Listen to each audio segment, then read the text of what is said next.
Bien, señores, vamos a conversar a continuación entonces con el doctor Santos Tavera para que nos aclare estos temas a nosotros que estamos recibiendo esta clasecita hoy y una cátedra gratis. No vamos a tener que pagar nada. Adelante, doctor. La verdad que ustedes me han tendido una trampa para yo hablar de ese tema tan amplio pero quiero empezar realmente. Leandri trató de corregir un poquito la información. Cuando tú hablabas del negocio, que el negocio de agua, que el agua se regalaba, ese es el decir de las personas. Y en realidad te voy a decir, no voy a hablar aquí en particular por ninguna empresa, ni por ninguna marca en particular. Pero fíjate, la situación es la siguiente. Las personas que se dedican a industrializar el agua para embotellarla y eso, realmente no están recibiendo una remuneración proporcional a lo que aportan. Y antes de eso quiero recordarte algo. Tú hablabas de que la carencia de lluvias y esas cosas. Lo que pasa, tenemos la misma lluvia y quizá tenemos más lluvia. Lo que pasa es nuestra población. En el 1909, cuando mi padre nació, mi padre era una sola persona. Uno, ¿verdad? Mi padre produjo 80 descendientes que estamos vivos. Entonces, no es lo mismo el acueducto de mi pueblo, de Villa González, producir agua para una persona que producir agua para 80. Si lo proyectamos a nivel del país, no es lo mismo producir para una capital que tenía 300,000 habitantes que para una capital que tiene 5 o 6 millones de habitantes. Entonces, el servicio, cada vez las cosas se complican más y los servicios son más caros. Tú te pones a ver, yo te pido que saques a nivel nacional una sola de las plantas de agua, medianas o pequeñas, que haya sido exitosa financieramente. Inclusive me voy a arriesgar a un criterio.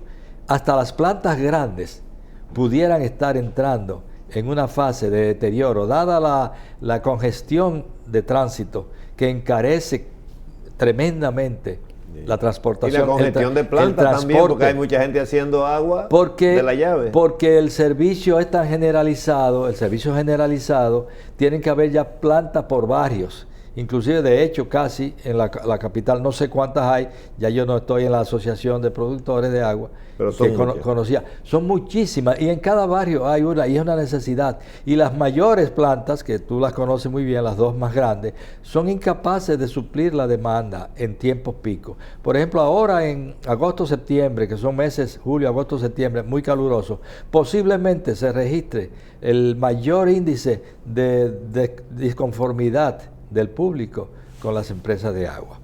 Pero pasando ese elemento de eso, fíjate lo que... es muy cierto, admito la corrección, sí. A mí también en el análisis inicial que hice se me olvidó decir ese punto tuyo, que no es la capital de 1 millón de habitantes, no es el país de 1 millón y pico de habitantes, de Entonces, 11 millones. Una planta de agua no te está vendiendo agua.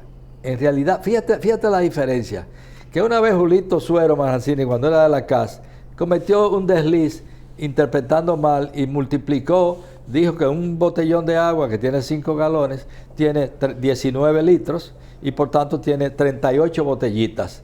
Él la multiplicó a como se vendía la botellita en el mercado, a 15 pesos, y dijo que Santos Tavera es multimillonario porque, imagínate, si a cada botellón de 38 botellitas le saca y le puso ahí casi 400 pesos, yo dije, bueno, ¿cuántos millones de botellitas? Entonces yo me pregunté, bueno, pero si el negocio es tan grande, tan bueno, ¿por qué la CAS, en ese momento, por qué la CAS no se dedica entonces a fabricar botellitas y tiene tremendo negocio? Los productores... Y no necesitan ni siquiera dinero del presupuesto. Oye, los productores de agua son mártires. Porque tú te pones a ver, tú dices, oye, se vendió, tú te llevas muy bien de los precios que tú ves en un restaurante. Tú vas a un restaurante y pides una botellita de agua mineral, que te la traen ya, los sirvientes te dicen seguido, automáticamente tú te sientas, ¿quieres un poco de agua mineral? ¿Tú crees que te estaban trayendo un jarro de agua como era la costumbre de nosotros en los campos? Tú lo sabes, Ramón. Claro. Pero al final tú ves que esa botellita de agua te le pegaron 400 pesos. El costo. Sí. Entonces, tú te pones a ver y dices, bueno, es inmenso el plazo, pero los inmensos costos que tiene una fábrica y más las fábricas que yo conozco, la mayoría, claro, que se respetan, tienen sistemas de producción correctos, tienen sistemas de control de calidad correctos y lo más tremendo, el sistema de transportación. O sea, ahora mismo... No, y le vienen más cosas todavía, porque cada día la sociedad, mientras más aprende, va a pedir más higiene, va a pedir más envases de calidad, va a pedir que a los colmaderos y a los revendedores de agua le abastezcan en las horas de la madrugada para que no anden todos esos camiones haciendo tapones en la calle. Pero hay algo todavía peor. Todo eso es costo. Hay algo todavía peor, Ramón. Ahora mismo se está dando un fenómeno, principalmente en la capital y las ciudades grandes, donde una persona cualquiera se adquiere un motor con 120,000, 150,000 pesos fiados y esa persona genera todos los días 3,000 pesos. Y entonces conseguir ahora a una persona que trabaje en una planta de agua con un salario normal, mínimo o un poquito más que el mínimo normal, es una muela de garza, como decíamos nosotros en el campo. Entonces tú tienes un problema que tú tienes empleados que van a trabajar casi por 15 días nada más para conseguir un poquito de prestación laboral. Y todo de eso... ese tema hablaba yo en la semana pasada. En el primer día, yo comienzo aquí miércoles, jueves y viernes. Sí. Y hablaba, creo que fue el viernes que hablé un poquito de eso, del absurdo de... Oye, para el empresario ahora mismo es una tremenda odisea el conseguir buen trabajador. Entonces, pero en sentido general... Y va a seguir así, porque en la medida que el crecimiento económico funciona, y yo no sé cómo la gente es tan absurdo de creer que hay una varita mágica para tú decirle a la gente que se dedica a cosas que le son más rentables que echar el día haciendo cualquier otra cosa.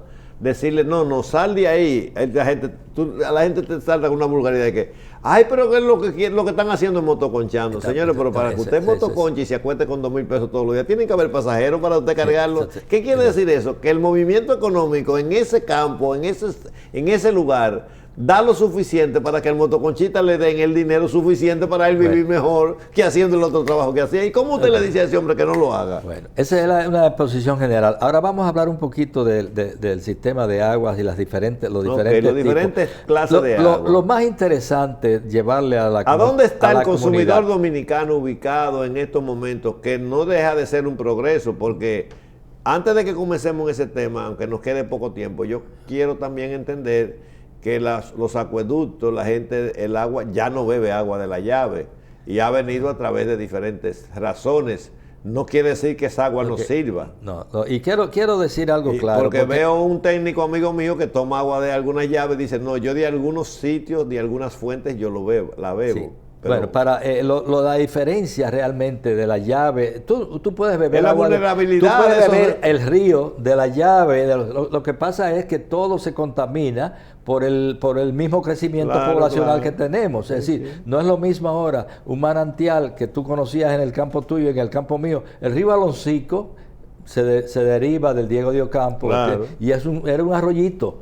Y llevaba agua purísima, entonces purísima porque había menos contaminantes. Ahora la gente tira ya sabemos. Bueno, entonces no respeta tampoco. Lo que pasa es que en la industria del agua, como muy bien dijera mi amigo Leandri, en el año 90 ocurrió una revolución mundial. El agua, porque el problema del agua no es de República Dominicana. Yo fui presidente de la Asociación Latinoamericana de Productores de Agua y tuve la oportunidad de conocer muchísimas cosas. Fui además vicepresidente mundial y conozco los problemas del mundo en términos de agua. En México, nosotros nos quejamos aquí de que hay muchas empresitas de patio, como dicen. Sí. En México le llaman de garaje. Porque eran las marquesinas. Cuando nosotros tratamos de imponer una tarifa para que sostuviera la asociación de productores, eran tantos los miles de plantitas de garaje que habían en México que tuvimos que exonerarla y decir no pueden porque producían 10 botellones, 50 botellones, 100 botellones. Para vivir. Entonces, lo más importante es que el público sepa lo siguiente. No importa la marca del agua que tú utilices. Si en el país donde tú vives, en este caso nuestro país, las autoridades aplican los procedimientos de control sanitario, todas las aguas que son potables se pueden beber. Es una cuestión de diferenciación de paladar, de gusto. En el 90, como te iba a decir, se introdujo el sistema de ósmosis inversa a nivel general. A mí me tocó la honra... Eso es lo que dicen ósmosis invertida. Ósmosis inversa. Me tocó la honra... ¿Qué quiere decir eso? Que, bueno, que al revés, no, ¿cómo es al revés, porque el sistema del cuerpo humano, el sistema natural del cuerpo humano, se llama de ósmosis. El cuerpo humano trabaja con ósmosis, que es, coge el líquido limpio, el agua limpiecita, pura, ya potable, y la transforma en agua sucia, digamos sangre, orina, materia fecal, sudor, etcétera. Eso le llama el proceso de ósmosis. Porque nosotros los agrónomos, el proceso de ósmosis lo usan las plantas para absorber los alimentos. Bueno, una presión osmótica. Correcto. ¿Qué se hizo? Que va de célula en célula. ¿Qué hizo un hombre? El hombre que inventó el sistema. Dijo, pero si yo puedo transformar del agua limpia, convertirla en sudor, orina o sangre, si yo cojo agua sucia, que es agua que tenga orina, sudor, sangre, que tenga todo, y la transformo, la puedo convertir en agua limpiecita. Y eso entonces es lo inverso de aquello. Por tanto, eso le llama ósmosis invertida. Pero es lo mismo, cuando es proceso de ósmosis es ese. El proceso de ósmosis. Ahora, ¿qué sucede en el proceso de ósmosis inversa? Que es muy importante que la gente lo sepa, porque ahora hay una tendencia mundial hacia volver al pasado, al uso del agua como se bebía antes, producida por manantiales. Y el que tiene una producción de agua mineral natural tiene una mina de diamantes.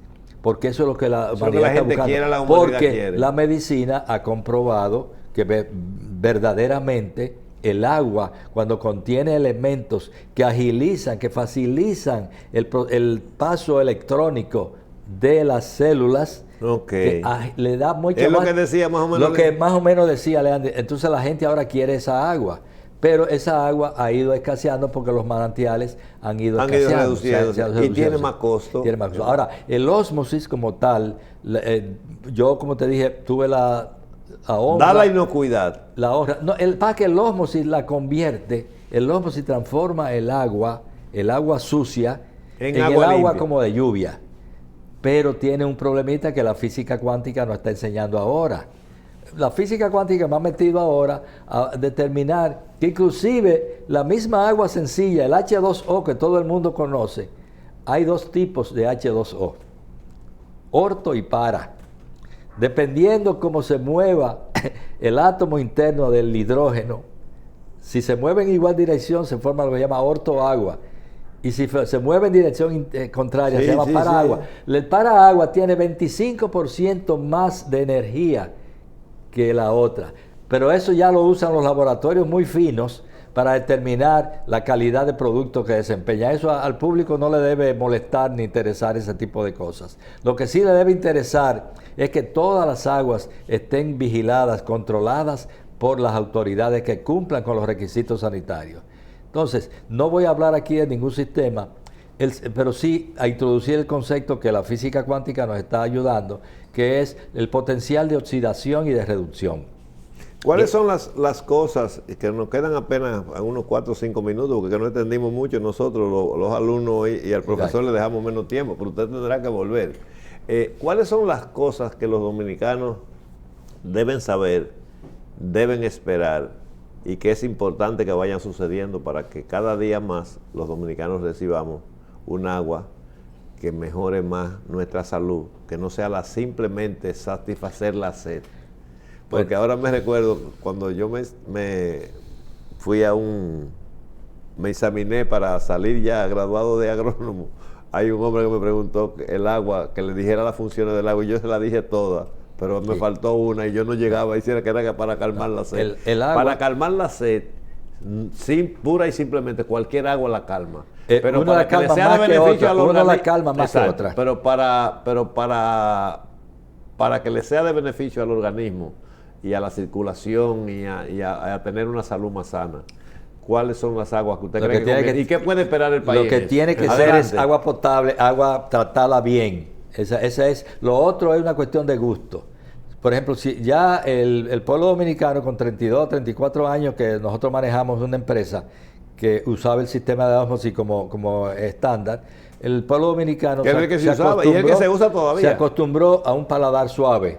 ¿Por qué? Porque es el sistema de ósmosis que nosotros introdujimos, neutraliza. O sea, el pH es la participación del hidrógeno Sí, en eso el lo agua. sabemos. Entonces el pH 7 es un punto neutro. Debajo de 7 es ácido y por encima de 7 es básico alcalino. ¿Qué pasa? El pueblo dominicano, ya la capital principalmente, se acostumbró al agua ligeramente ácida. Neutra, que es eso, y el paladar se limpia. Cuando tú tomas ahora agua mineral, y hay empresas que la mineralizan, le adicionan, sí, ya eso minerales adicionados. Le adicionan minerales después del proceso. Pero las personas que se acostumbran a tomar el agua mineral reciben más energía. Porque lo que te iba a explicar del índice, del potencial de oxidación y reducción, es justamente ese. Eso es un elemento, un medidor nuevo que tiene la física cuántica, un medidor nuevo que se refiere a milivoltios. Y los milivoltios es carga eléctrica. El milivoltio precisamente tiene la fuerza de eliminar la contaminación de los dos elementos contaminantes más importantes que tiene el agua, que son la salmonela y el E. coli, que abundan porque el pollo es un alimento de sentido general y el pollo transmite fácilmente la salmonela.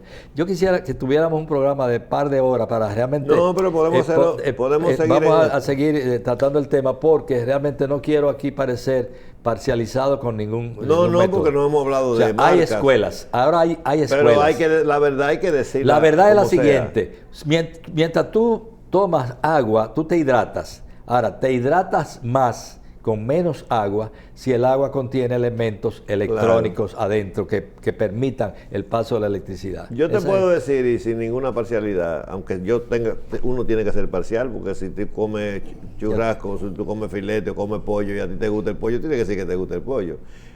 Yo tomo agua mineral, no hace mucho tiempo, hace varios años, agua mineral con minerales naturales. Y yo antes, cuando tomaba agua sin minerales naturales, me levantaba 2 veces al baño y ahora no me levanto ninguna. Porque... no sé por qué, eso me lo podrá porque usted la explicar. Hidratación con el sistema, cuando el ORP es bajito, el ORP bajito. Y el ORP ¿qué es eso para que el público que el ORP es el potencial de oxidación y reducción que te estoy hablando, que eso permite la protección de la inocuidad del agua. Entonces, el ORP bajito, que es un 350, ahí que comienza la escala, de 350 hacia 700, 750. No puede pasar de ahí porque entonces se transforma en agua que luce tener cloro. Y la gente cuando un ORP sube mucho, la gente te dice, sabe a cloro. No es cloro, es que el ORP está muy cargado. Pero las aguas de los sistemas de filtración, ósmosis, filtrado, esto, no pueden subir de 350 porque perdieron su capacidad electrónica a través del proceso. Entonces, fíjate, estoy hablando en contra de la hija que yo creé realmente. No en contra, estoy hablando. Sí, no. Pero es muy difícil que tú a un botellón que ha sido tratado por ósmosis, que tú le consigas un índice de protección. Por esa razón, por esa razón, déjame permitir para que la gente no se quede con la duda, por esa razón, los productores de agua con ósmosis, al final del proceso, le adicionan un poquito de ozono. El ozono es una molécula compuesta de 3 átomos de oxígeno, que cuando se condensan forman un O3, que se llama ozono, y tiene una capacidad de protección del agua. Pero el ozono es un gas. Cuando destapas un botellón, si lo dejas mucho rato y se va el gas, ya ese botellón, lo que está dentro, puede contaminarse. Porque, como decía muy bien Leandro, el ozono se va. El agua tiene la capacidad que le robó a la botánica de la tropía.